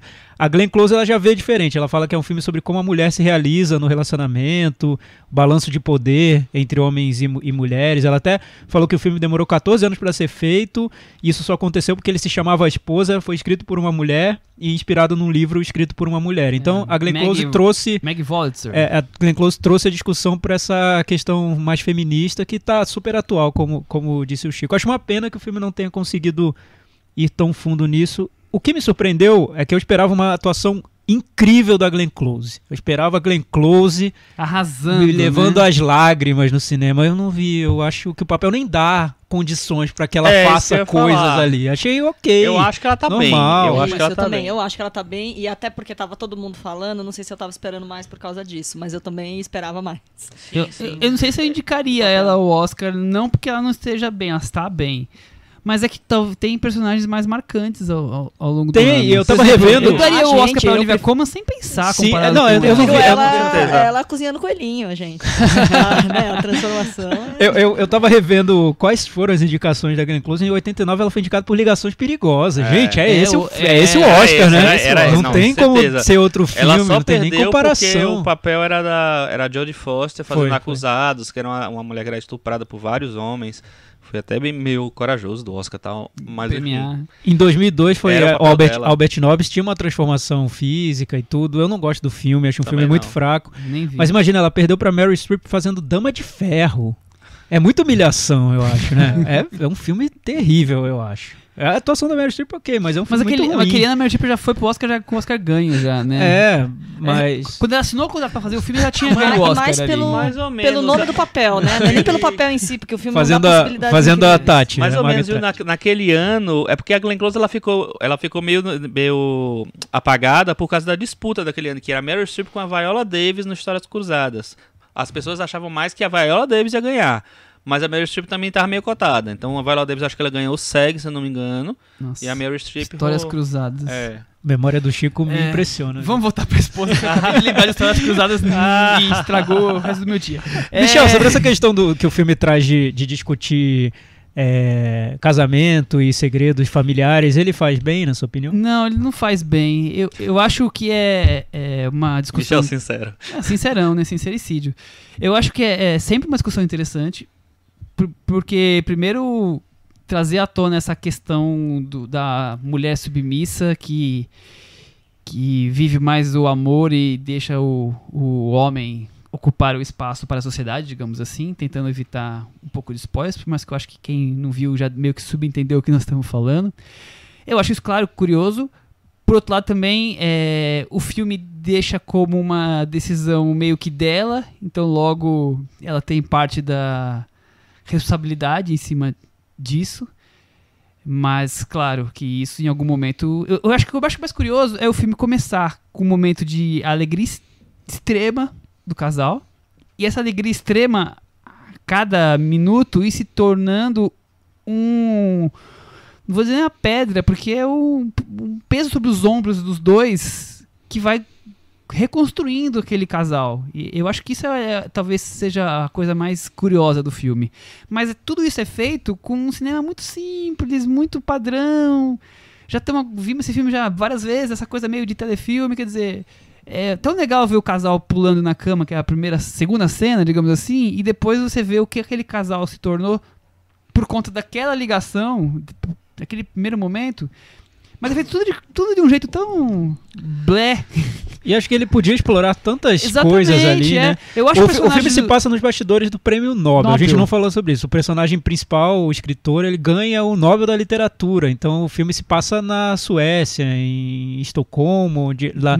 No hotel. Ele poderia brincar com essa história dos bastidores do Nobel. Ele faz isso muito pouco. Parece que nem tem interesse em fazer isso, que seria super saboroso, eu acho. E tem umas ideias meio caricatas, né? Aquela coisa da fotógrafa. Então, sabe? Uma coisa tão em 2 segundos já tá lá. Aí criar personagens que são muletas pra desenvolver a trama. O jornalista futriqueiro que invade o avião, enfim. Ele tá no avião de volta. O filho problema, que é o Max Irons, filho do Jeremy Irons, que é uma mala. Personagem péssimo, ator péssimo. Filho problema. Aquele personagem é terrível. Ele tá muito ruim. Ele destrói qualquer cena que ele tá. Porque assim, você tá numa cena boa. Você tem o Jonathan Pryce e a Glenn Close. Você tá coberto ali. Aí ele aparece. Aí aparece o Mike Cyrus, cara, destrói o filme, destrói tudo. Total. Mas eu acho que acho que o problema vem acho que do romance, do livro. Porque eu acho tudo que tem o filme, ele tenta ser uma coisa pequena, tenta ser um filme... Contida. Não, é um filme, sei lá, de uma história pequena. Só que ao mesmo tempo é uma história pequena que tem um Nobel, da literatura. Então, não faz o Nobel, faz o prêmio sei lá, qualquer da cidade, do bairro, sei lá, qualquer coisa. Aí você vai fazer um negócio desse pra você ter aquele tipo de revelação, sabe? Eu acho que o filme, ele se baseia demais nesse truquezinho. Eu também acho. Mas tem essa reviravolta. Eu entendo um pouco a mulher se revoltar ao longo da história, por isso que eu falei que eu acho que é o mais legal da história, porque é o Nobel, né? Tipo, se fosse o prêmiozinho da cidade, talvez, tudo bem, mas é o Nobel, então ela se põe na posição poxa, tudo que aconteceu no nosso casamento chegou nessa posição. Então, mas talvez aí tenha, não vou dizer uma inveja, mas é a inveja da verdade, sei lá. Mas eu entendo que o Nobel tem um peso aí, porque não é qualquer prêmio e ela se sente... Mas o filme usar como muleta, como gatilho pra essa personagem, um jornalista futriqueiro e um filho que é uma bomba relógio... Isso é péssimo. E vai ser uma bomba relógio justamente no Nobel? Naquele Tipo, dia. Perto disso, o Bradley Cooper caindo de bêbado no Oscar, tudo bem. No Grammy, tudo tá bem, tá de tranquilo. boa. Lembrei da cena do Bradley Cooper também. né? Nossa senhora. Aí, realmente, que beleza. Pelo menos ela não caiu, ela não fez xixi no Jonathan Price. Né? Ainda bem. Momento maravilhoso. Imaginar a Glenn Lembrando Close com da- aquele vestido azul fazendo xixi no Jonathan Price. Voltou à mente o talento do diretor Bradley Cooper. E vocês já falaram, mas acho que vale ressaltar. O personagem, a interpretação do Jonathan Price merece muito destaque. Eu acho muito boa Cara, mesmo. ele é muito bom. É um personagem mais rico ali, é um personagem egocêntrico. Ele não consegue ver os problemas acontecendo ao seu redor, tá sempre pensando na forma que ele vai impor a opinião dele em cima. E sabe o que eu acho que vai Aquela acontecer? coisa de personagem que é Porque, cego, assim, né? Eles perdem uma chance. O Jonathan Price, se eu não me engano, ele nunca concorreu ao Oscar. E aí, eles perdem a chance de indicar um cara... De considerar, pelo menos, um cara pra isso. Aí depois, quando ele fizer qualquer coisa, vão indicar. Entendeu? Ou vão, sei lá, fazer... Não, ele teve indicação sim, alguma coisa aqui. Não foi pro Oscar, não. E aí, então, sabe, eu acho que podia estar até pra ficar menos na cara que é um filme pra Glenn Close ganhar o Oscar. Porque aí você, sei lá, você trabalha de outro jeito o filme e tal. Mas o filme é ruim, é fraco. Fraco. É E eu um acho de triste que ele ser vagabundinho. lembrado pelo Oscar da Glenn Close, e por isso eu estou torcendo oficialmente pra Lady Gaga. Ah, não. Vai que Gaga, isso. ganha Gaga. Ah, não dá pra deixar na história esse filme, não, Não, dá. Olivia Vamos esquecer Colman, esse Olivia filme, Colman. pelo amor de Deus. Mas não vai ser a primeira Olivia vez que Colman. nós vamos pegar grandes atrizes e Mas vamos o filme dar o fica prêmio. pra história, esse que é o problema, Michel. Para de bater na Julianne Moore. mesa. Michel, até hoje a gente lembra de Monster. Por quê? Exatamente. Por que a gente lembra de Monster? Então, Julianne Moore. É um que filme ganhou- horrível. Não, mas filmes maravilhosos, ganhou aquele filme Mas esquecível. Monster você ainda entende. Você tem a Julianne Moore Transformação. realmente... Então, tem Hoje vários personagens. vários filmaços, assim. Aí ela vai e ganha, porque o povo, não, meu Deus, aí já tem que dar pra qualquer coisa. Então Aí ela também esse é o pega Oscar. pesado, ela vai fazer uma moça que tem o Alzheimer também, enfim. Então eu acho que... Vamos deixar esse Que é prêmio de isso lado e mesmo, vamos né? ficar com o filme. Que é isso, essa coisa meio É. blé. Metavaranda? Vamos. Vai lá, Chico. 4,5. E aí, Cris? 4. Eu vou dar 4 também. Eu também vou dar 4. Então eu vou dar Isso. 4 também. Você vai... Mudei, 4. Facilitar a conta. É. Aí ficou fácil, nem precisava mais do Excel. 40 no Metavaranda, todo mundo deu 4. Caiu da varanda. A esposa se Tristeza. esborrachou Minha no dica é- chão com o Nobel. Minha dica é, vejam o clipe do Oscar que vai ser exibido e não vejam o filme. Já tá de bom tamanho. É isso. E vejam Ligações Perigosas, outros filmes da Glenn Close. Atração Fatal. Fatal. Não, e vejam então o Globo de Ouro em que ela levanta, ela ganha o Globo de Ouro, ela levanta e dá beijinho no Michael Douglas. Isso, é maravilhoso, aí. Vale né? o filme Isso aí é inteiro, vale maravilhoso. 3 a esposa, Com essa certeza, cena. Com certeza. Muito bem. Vamos pro nosso querido momento puxadinho da varanda. Cris Lume, abra o puxadinho. Eu vou abrir o puxadinho? Você vai abrir. O que você tem pra trazer? Então, eu vi alguns episódios da série da Netflix que estreou no 1º de janeiro. A série, como é que chama? Colocando a Casa em Ordem? Tidying Up? Alguma coisa assim. Eu não nem prestei atenção no nome. A série da Marie Kondo. E que é uma japonesinha de 30 e poucos anos que construiu um pequeno império arrumando a casa dos outros, enfim, criando uma metodologia de arrumação de casas, enfim, de tirar, de acabar com coisas que você acumula, de roupa, de papel, de tranqueira, de livro e tal. A série em si é muito parecida com tudo que você vê no Discovery Home and Health, nesses canais de TV a cabo. Sem inovações. Não tem muita inovação. O curioso mesmo é ela. Ela é uma figura muito curiosa, porque ela é muito japonesa. Ela, inclusive, ela vai na casa ela é muito japonesa e a série se passa nos Estados Unidos. Ela foi visitar casas de americanos. E ela não fala inglês fluente, então ela fala pequenos frames de inglês em algumas coisas. E ela foi com uma tradutora. Então, na verdade, eu acho que o mais interessante da série é esse choque de cultura, porque Choque de cultura? Exatamente. Porque ela tem a filosofia dela é toda baseada em preceitos muito orientais, né? A técnica dela é assim, para você se desfazer das suas coisas do armário. Você pega a roupa na mão e sente se a roupa te traz alegria ou não. Se a roupa não te trouxer alegria, muito boa essa você técnica. joga fora. Então tem pessoas que estão falando assim, eu tô sentindo que meu irmão não tá me trazendo mais alegria, tô jogando ele fora no lixo. Tem coisas assim, já tá rolando esse tipo de Isso meme. no Brasil tá muito forte. Exatamente. Eu acho curioso também, Cris, como isso mostra o poder da Netflix, porque ela já é um fenômeno em livros há muito agora tempo, há uns 2 anos, e pum, agora virou um meme, virou, né? Como todo você disse. mundo só fala Eu já li dela, muito isso assim, no Twitter, exatamente. no Facebook, as pessoas dizendo que vão se desfazer de amigos que não trazem alegria, enfim. E é tudo... A gente vai se desfazer de filmes que não trazem alegria. é Mas muito a gente engraçado. abraça o Faz filme e fez. joga da varanda. A gente já tá fazendo isso há muito Faz tempo, viu? já, viu? A gente faz isso há muito bate- tempo. A gente abraça o filme Despencando da varanda. por alguns minutos e joga da varanda. A esposa foi o último. Isso. Ela chega na casa das pessoas, ela se ajoelha, O mais e recente, não o agradece último. a casa por estar lá protegendo as pessoas e tal. Quando ela vai se desfazer de livro, ela dá um toquinho em cada livro, assim, e fala assim, não, é pra dar uma acordadinha no livro. Então, pra mim, o mais curioso é isso, essa coisa bem... A persona dela, A persona dela bem oriental em relação às pessoas muito americanas. Aí tem uma hora que ela vai com um casal...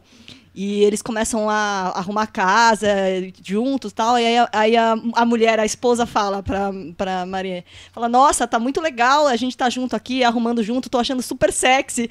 Aí ela dá uma risadinha assim, fala, vocês americanos, né, acham cada coisa. Então, o mais interessante é a persona dela mesmo. Porque como a série, como estrutura, é tudo muito Discover Home and Health, na minha opinião. Mas os memes são ótimos. A Netflix falou que quem já está fazendo o método Marie Kondo, primeira pessoa pioneira de 2018 foi o Thanos. Então... Eu achei que ele mandou bem nesse método da limpeza. Ele limpou metade do filme pra gente. O que não tava Sparkling Joy, ele já... Mandou pra lá. É isso, é interessante por causa disso. Maravilhoso, verei. Cris. Eu acho que o Onyx Lorenzoni também fez isso com a Casa Civil essa semana. Mas ele Mas fez. rendeu vários deu problema. memes, né? Tá todo mundo aplicando Exatamente, filosofia a dela. Marie Kondo. E aí, Thiago? Eu vou indicar também uma novidade da Netflix. Não sei se é tão novo assim, mas eu vi que estão discutindo muito lá fora e isso me interessou em outros podcasts que eu ouço e me interessou a buscar na Netflix. É um documentário que eu achei super problemático, mas eu achei interessante e quem gosta de cinema tem que ver, na minha opinião. Chama Shirkers, o filme roubado. Eu acho que o Chico já viu. Então, é uma história que eu achei super interessante, mas depois que você assiste ao documentário, você começa a perceber tantos problemas que tem nele que passa a ser complicado comprar a história. É de uma diretora de Singapura chamada Sandy Ten. Ela fez um filme no início dos anos 90 com os amigos dela e era um filme revolucionário para o cinema de Singapura, que tem uma tradição muito pequena, poucos filmes foram feitos lá.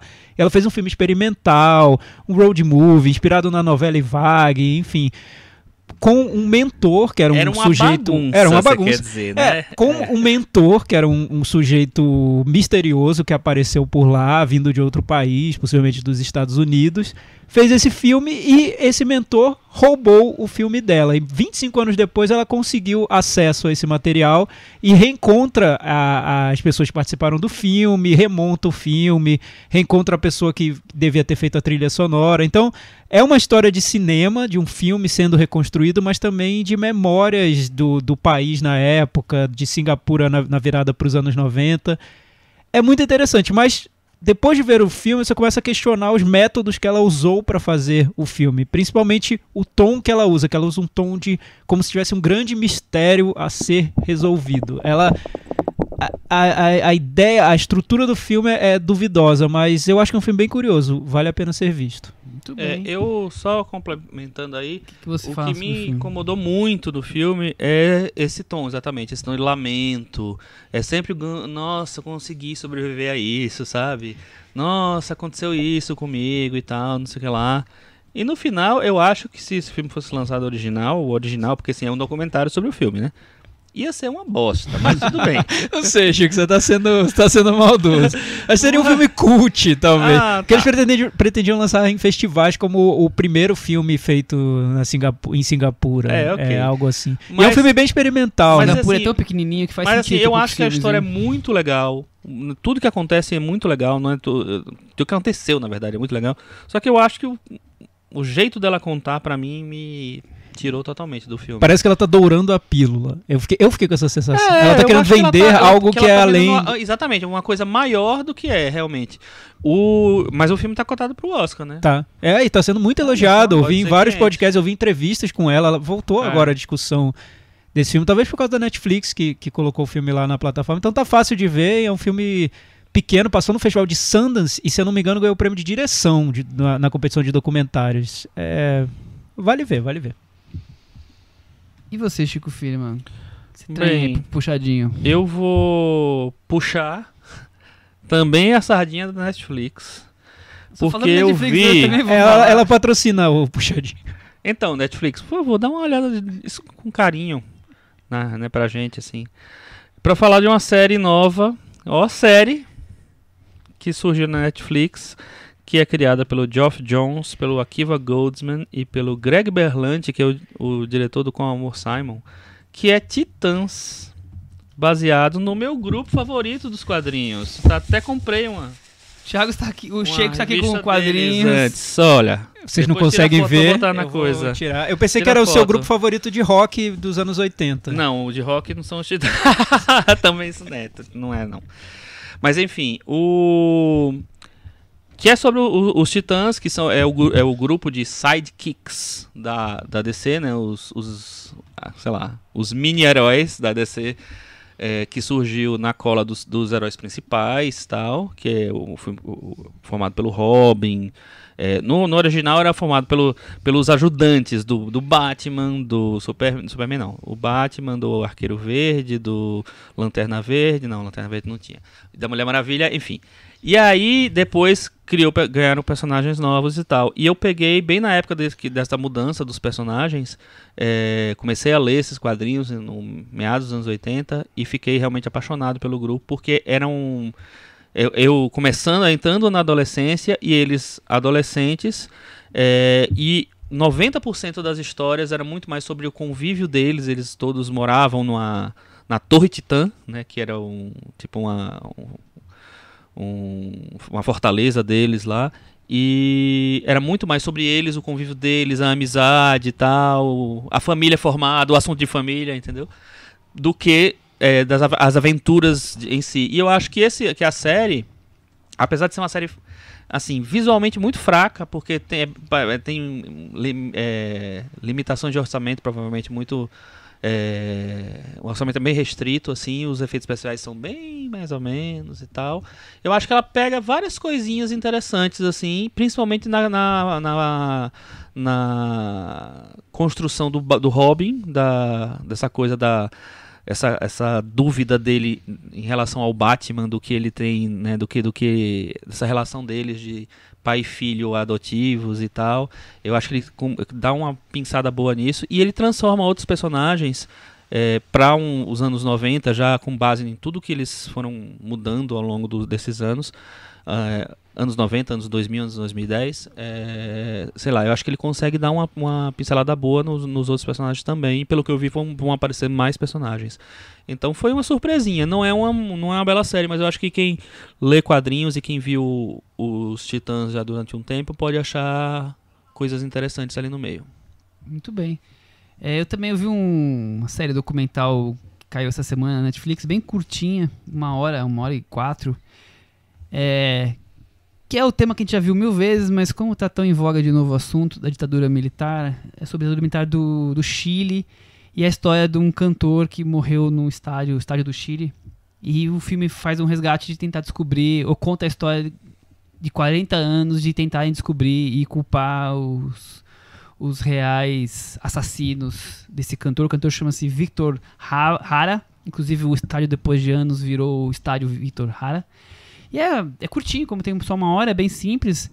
Então vai atrás das hipóteses, quem conta que isso, o outro desmente, e até o que aconteceu recentemente, que teve um julgamento nos Estados Unidos e aí o caso foi julgado, digamos assim. Então fica a dica para quem gosta desses temas sobre ditadura militar nos anos 70 na América do Sul. Aí tem o mundo chileno.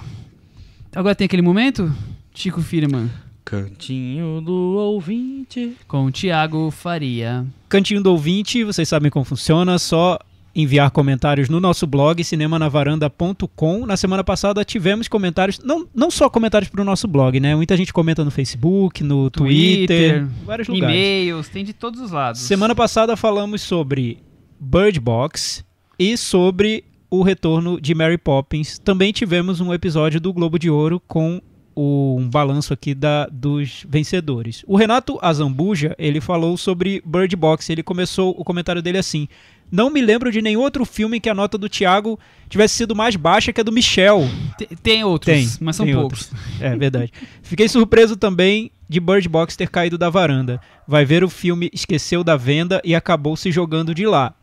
O comentário do Renato traz alguns argumentos bons para quem gostou do Bird Box, então recomendo que vocês entrem lá no blog cinemanavaranda.com para ler o comentário dele na íntegra. Eu vou ler só um trechinho que ele fala sobre uma interpretação que foi muito discutida nas redes sociais e a gente não trouxe na discussão do Bird Box, que é o filme, ele seria uma alegoria sobre a depressão. Todas as pessoas da casa do filme, em que a Sandra Bullock está lá isolada, passavam por momentos de vida difíceis. Uma gravidez indesejada, a esposa mimada de quem o marido militar se afastou pelo ofício, o escritor frustrado por trabalhar em supermercado, etc.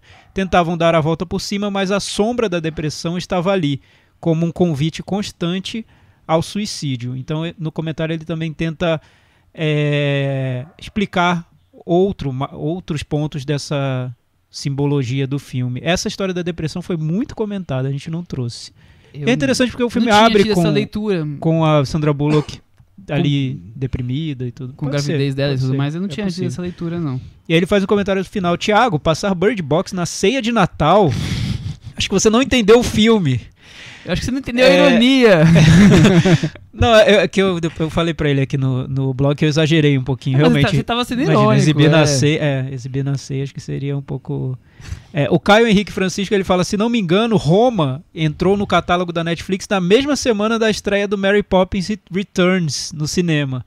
Mas nesse caso ele prefere a Cleo, que é o personagem do Roma. Não, acho que Roma foi uma semana antes. Carlos Lira deixou um comentário depois de muito tempo. Volta de Carlos Lira. Vou ter que ler só por isso. Bird Box é legal de ver como passatempo, mas não resiste a um sopro. Como o cinema é muito fraco, gosto desse tipo de filmes, mas Bird Box não é tão bom. E o retorno de Mary Poppins tem bons momentos. A Emily Blunt não decepcionou em nada, porém o original tem canções que grudam, é inovador para a época, tem excelentes números. Esse não tem tudo isso, mas valeu, né? E eu não sei se ele ironizou o meu trauma com Mary Poppins. Mas, enfim, um trauma. Todo trauma é um trauma, né, o Carlos Lira? Teria que ir no psicólogo para resolver Exato. isso. Não consegui resolver ainda. Deixa pra lá. Ficou bem claro. O Alexandre Rodrigues de Assunção mandou um e-mail mais extenso, não vou poder ler todo, mas ele fala que ele prefere comentar sobre Mary Poppins e a tendência da Disney em fazer esses remakes em live action. E aí ele termina com: prefiro achar que o reino da fantasia está ingressando em uma jornada complicada, de olho nos dividendos e com pouca preocupação em contar novas histórias. Ao mexer em suas novas obras, a Disney pode estragar o passado que tanto orgulha-se, trazendo obras retocadas e conteúdo raso. O que vocês acham, que corre esse risco? A Disney está... Eu acho que Star Wars está aí para provar coisas que você pode fazer um negócio legal, você pode cagar depois, e depois você pode fazer legal de novo. Então, cada caso é um caso, né? A vida segue, cada caso é um... Não tem uma regra. A vida é um sopro. No Facebook, o Ricardo Rocha fez um comentário que eu achei incrível. Gente, isso é perfeito. 2 programas por semana. Que saudade da voz consistente e guiadora do Thiago Chico? Faria. Por que você tá lendo isso? Eu não ia ler esse comentário, gente. Sensacional. Que absurdo. Autoelogio. Momento autoelogio. Aí eu falei... Mas ele tá elogiando, não é o Thiago, é o Chico que tá lendo. Tá bom. Exatamente, assim, mas eu falei, todos nós sentimos falta do Thiago. Essa voz aveludada, de locutor de rádio. Consistente e guiadora. Eu quase não fiz o podcast por causa disso, né? Testa a minha voz. Gente. Foi uma luta pra convencê-lo. Ele correr que se prepare, viu? Com essa voz aveludada aqui vai tomar conta dos rádios. Logo mais, Cantinho do Ouvinte pra você. querido ouvinte, Ricardo Rocha. Um abraço, Ricardo. Com isso encerramos? Com isso encerramos, eu acho. Então, né? lembrando, mandem comentários pra gente, participem nas redes sociais, no Facebook, em todos os locais. Até semana que vem. Tchau. Tchau. Tchau.